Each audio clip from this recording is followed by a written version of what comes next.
Mesdames, Mesdemoiselles, Messieurs, bienvenue dans ce nouveau numéro du journal préparé par la rédaction de l'Mouhim. Alors, les titres donnent toujours envie de se réfugier au pôle Nord, mais rassurez-vous, avec notre marque de passeport, on ne risque pas d'aller très loin. Et c'est parti pour l'info.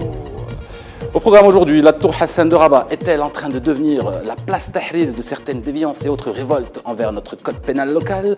La paranoïa commence à s'installer, détail dans cette édition.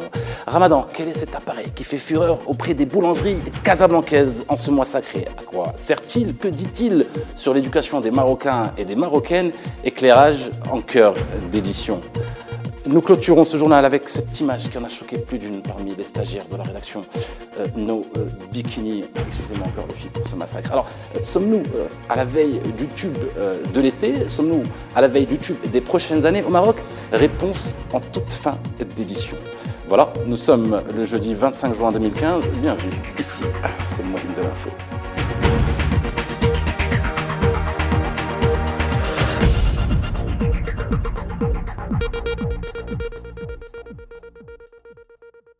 Nous le disions en titre de cette édition, la tour Hassan est-elle en train de se tahririser? Après les Femmes dévoilent leurs tétons pendant le festival Mawazine, après les 4 mois fermes à l'encontre des auteurs du SMAC des homos, qu'aurait-il eu? Mon Dieu, s'ils avaient mis la langue. Une nouvelle affaire vient à peine d'éclater. Fatih Ramadan, un déjeuneur marocain, s'est photographié, tenez-vous bien, en possession de cette arme blanche, une bouteille d'eau minérale, un jour de Ramadan. Ce jeune fait partie du mouvement Masai Minch, une bande de copains qui réclament le droit officiel et public de manger pendant le mois de Ramadan. Alors, il réclame aussi, excusez-moi, l'abolition de l'article 222 du Code pénal. Avouez que le chiffre est poétique. Alors, que doivent penser Abdillah Benkiran et Cheikh Zemzmi sur ces mouvances aux antipodes des standards islamistes? Doit-on craindre le pire à l'endroit de cette place historique, même inachevée? Nous avons posé la question à l'artiste, sociologue et néanmoins anthropologue Nabil A, qui s'exprime dans cette interview au concocté. Oui, allô? Oui, Sidi. Oui, d'accord, très bien, je reste assis. Oui. Oui, le 15 juillet. Très bien, très bien. Les images ont malheureusement été dévorées par les sauvageons de la série Game of Thrones. Nous excusons pour la peine. Ramadan, ou plutôt apéro ramdanesque. Face à l'affût des consommateurs avant la rupture du jeûne, les pâtisseries, boulangeries se sont équipées de ces machines éditrices de tickets numérotés. Selon les témoignages recueillis sur place, le but de cette initiative est de réussir à faire patienter dans le calme et la sérénité la clientèle. Une clientèle, je cite, souvent hystérique, affamée, particulièrement en manque de nicotine, de caféine, voire même de codéine. Ces commerces tentent-ils de réussir là où l'éducation nationale a échoué? Réponse à la fin du mois sacré. Nous clôturons ce journal avec cette image qui en a choqué plus d'une, je vous l'ai dit, parmi mes petites séries de la rédaction.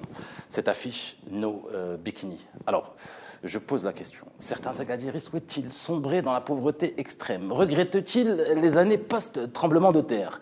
3 affaires ramdanesques nous interpellent sur la question. Alors, dans la région d'Inzegen, des jeunes filles ont été arrêtées et traduites en justice pour atteinte aux mœurs. Alors, non. Elles ne se parvenaient pas en string dans les rues de ce faubourg, mais en jupe courte, tenue anticonstitutionnelle pour certains salafistes, entre guillemets, de la région.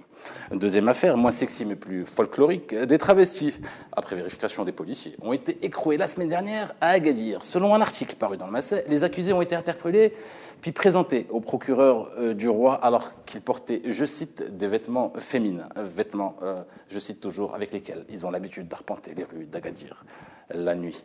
En tout, une vingtaine de travestis et homosexuels attendent leur jugement. Les filles, ce serait quand même sympa de parler d'autre chose à partir de la semaine prochaine, s'il vous plaît. Pire encore, des surfeurs amateurs présumés du PJD et de leur mouvance affiliée ont lancé ce hashtag révolutionnaire sur les réseaux sociaux internationaux et dans les plages marocaines. Respect Ramadan, no bikini. En anglais dans le texte, s'il vous plaît.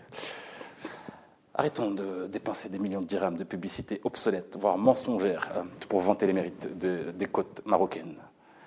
Si on faisait plutôt un clip. إذا جاش واحد يقول لك نو بيكيني عندك ديرها. إذا جاش واحد يقول لك نو بيكيني بيكيني هيا هيا هيا هيا هيا هيا هيا نو بيكيني.